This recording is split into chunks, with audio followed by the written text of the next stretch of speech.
जो विश्व की उत्पत्ति करते हैं ब्रह्मा बन के, विश्व का पालन करते हैं विष्णु बन के। भगवान विष्णु विश्व के पालनहार हैं। संसार में कोई व्यक्ति कुछ करे या न करे, लेकिन भगवान भूखा किसी को नहीं सुलाता है। एक वक्त की रोटी भगवान हर किसी को देता है। आप लोगों ने देखा होगा कि फुटपाथ पर जो लोग पड़े रहते हैं, उनका घर परिवार कोई नहीं, वो लोग भी भूखे नहीं सोते हैं। कोई दान भी ला करके उनको भोजन दे जाता है, कोई उनके ऊपर कंबल डाल जाता है, कोई उनको वस्त्र दे जाता है, कोई उनको चाय पिला जाता है। वो लोग भी भूखे नहीं सोते, क्योंकि ये परमात्मा जो विष्णु है, ये विश्व का पालनहार है, किसी को भूखा नहीं सुलाता है। सारे जीवों को भोजन देने के बाद में भगवान भोजन करते हैं। एक बार रुक्मिणी जी ने भगवान की परीक्षा ली। अरे भाई,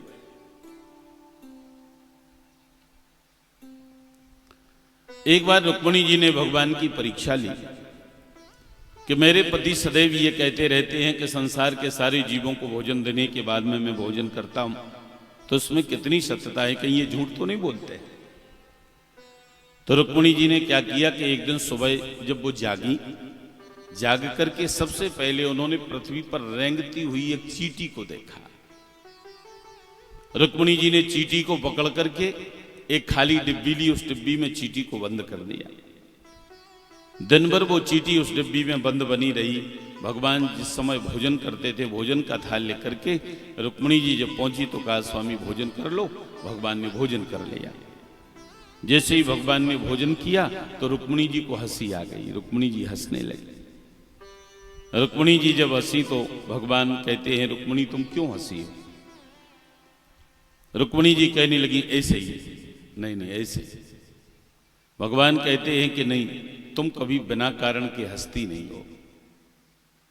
और ये बात भी बिल्कुल सत्य है कि कुलवती स्त्री जो होती है वो अकारण कभी हंसती नहीं, बिना कारण के कभी हंसती नहीं। कुलवती स्त्री, तुम्हारी हंसी में रहस्य है। मैं ये जानना चाहता हूं कि तुम्हारी हंसी का कारण मुझे पता होना चाहिए। तुम क्यों हंसी हो रुक्मिणी? तुम ऐसे कभी हंसती नहीं हो। रुक्मिणी जी कहने लगी, आप मेरी हंसी का कारण जानना चाहते हैं? हाँ, तो सुनो। पहले आप मुझे ये बताओ, क्या संसार के सारे जीवों ने भोजन कर लिया? भगवान कहते हैं हाँ। कोई भूखा नहीं है? कहा ना। तो रुक्मिणी जी कहने लगी कि आप झूठ बोलते हैं, आपका ये सिद्धांत टूट गया। आप सदैव कहते रहते थे कि संसार के सारे जीवों को भोजन देने के बाद में मैं भोजन करता हूं। आज मैंने आपकी परीक्षा ली, आप इस परीक्षा में फेल। भगवान कहते नहीं रुक्मिणी, ऐसा नहीं हो सकता। हम तो सारे जीवों को भोजन देने के बाद में ही मैं भोजन करता हूं। तो रुक्मिणी जी कहने लगी कि सुबह होते ही मैंने एक पृथ्वी पर रेंगती हुई चींटी को पकड़ लिया और चींटी को पकड़ करके इस डिब्बी में बंद कर दिया। दिन भर से ये चींटी भूखी है, इससे खाने के लिए कुछ नहीं मिला और आपने भोजन कर लिया। और आप कहते हैं सारे जीवों को भोजन देने के बाद में मैं भोजन करता हूं। भगवान कहने लगे, रुक्मिणी ये हो नहीं सकता, इस चींटी को भोजन मिला होगा तभी मैंने भोजन किया है।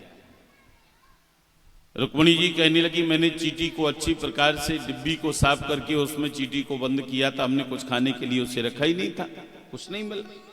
भगवान कहने लगे, जरा डिब्बी को खोल करके तो देखो। रुक्मिणी ने जैसे ही डिब्बी को खोल करके देखा तो वो चींटी एक चावल के दाने को चुग रही। रुक्मिणी जी आश्चर्य में पड़ गई। कहने लगी, स्वामी ये बताओ, ये चावल का दाना कहां से आया इसमें? भगवान कहने लगे, पहले ये स्वीकार करो कि मेरा सिद्धांत नहीं टूटा, मैं झूठ नहीं बोलता।